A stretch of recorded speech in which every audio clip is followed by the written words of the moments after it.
Buongiorno a tutti e bentornati a Valgrande. Oggi sono qua e ho voluto approfittare di questo squarcio di giornata per fare una passeggiata.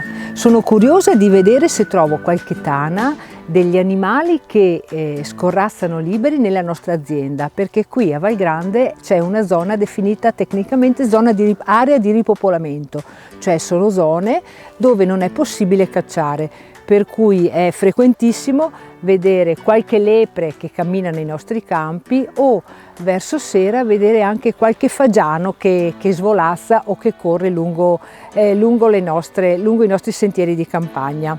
Per cui io vi invito a venire qui a Valgrande, approfittare del tempo che ci è consentito per fare qualche piccola passeggiata, ma per approfittare anche ad assaggiare i nostri menù, che in questa stagione prevederanno, viste le basse temperature, sempre le minestre in brodo, magari con i passatelli realizzati da noi, o le zuppe di verdure con le verdure invernali.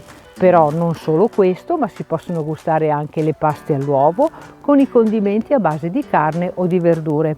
Vi ricordo che qui a Valgrande poi è sempre possibile trovare piatti che non prevedano l'utilizzo della carne e quindi proposta come le polpette vegetariane o lo strudel di erbette e patate.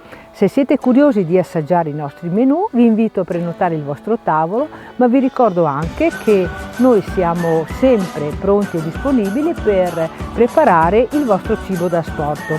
Vi aspetto numerosi e attendo le vostre telefonate. Ciao!